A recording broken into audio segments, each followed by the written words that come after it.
Hello and welcome to AFL Riverina TV. I'm your host, Simon Anderson. We've got a special feature this weekend surrounding the Collingullie Football Club. Now, they've been travelling very well in the RFL, and the man behind that is their coach, Shane Lenon. Now, Shane's been generous enough to give up some of his time to give us a behind-the-scenes look at what goes on at the Demons Football Club and just why they're travelling so well this year. Have a look. Get on, Shane, get on!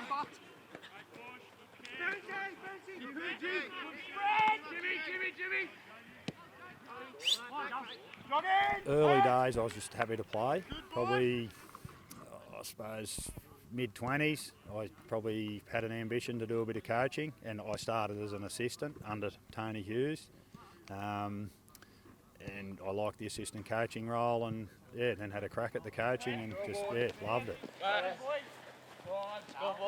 You're the eldest in your family? Yeah, eldest, big family, so Isn't that 9 kids in there? Yeah, 4 boys and 4 girls. So is that where you started a little bit in the I know how to direct traffic and start telling people what to do? Yeah, probably the old backyard footy, so the sisters went all right too, don't worry. I just want the senior side from last week.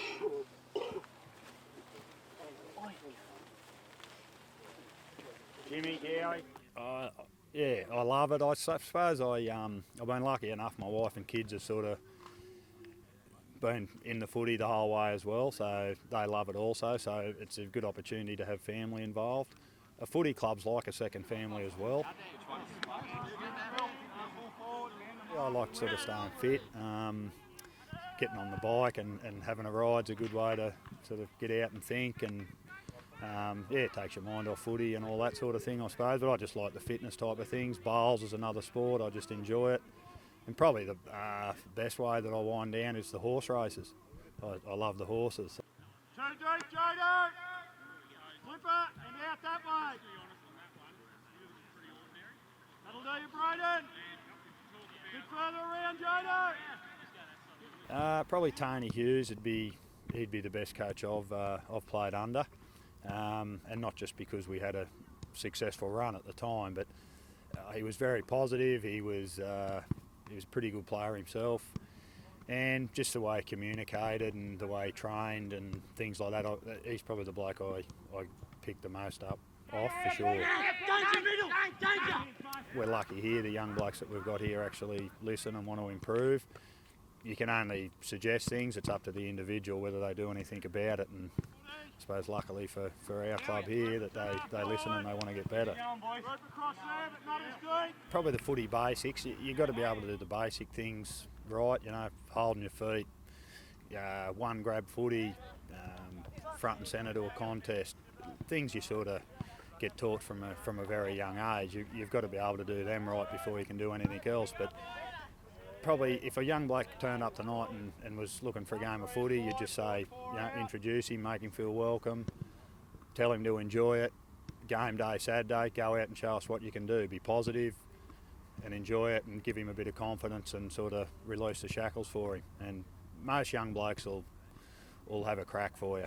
They'll make a few mistakes, but that's how you learn. So the main thing is to be positive and confident in your own ability.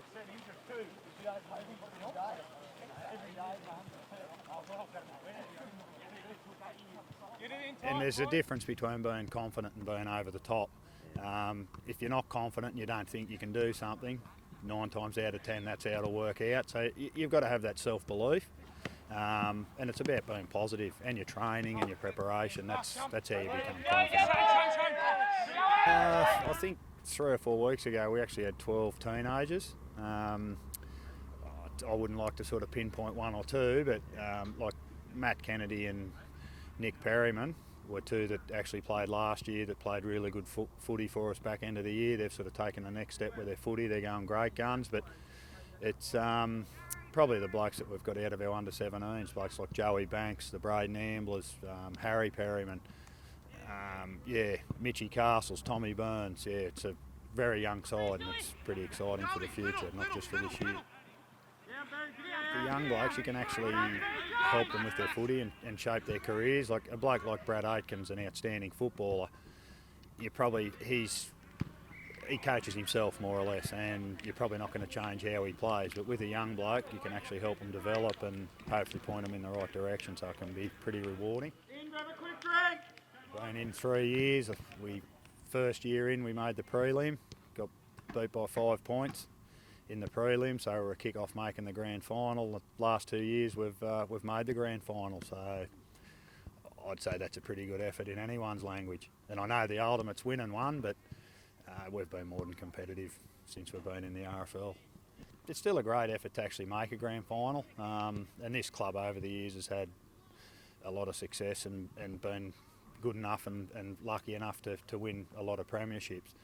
It's disappointing to lose a grand final if you make them, but there's only one winner, and we've been on the losing end the last 2 years, but still a great achievement to make the 2 grand finals, so that's a feather in the club's cap, I feel.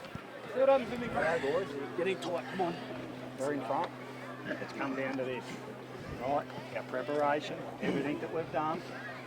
We talked about our run being the key. Run, go, go. Come on. There's no tomorrow. Iron will, giving it everything, leaving it all out on the ground, doing what's required. It's there for us. It's there for us. Right? Trust in your preparation, trust in your ability, trust in your teammates, belief, courage. I will, I can, I am, Come on, I do. Words of winners.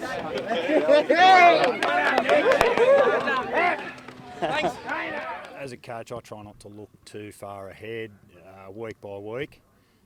We've set ourselves up, we're 7-1, so we've set ourselves up for a pretty good crack at the second half of the year. But like I say, it's week about.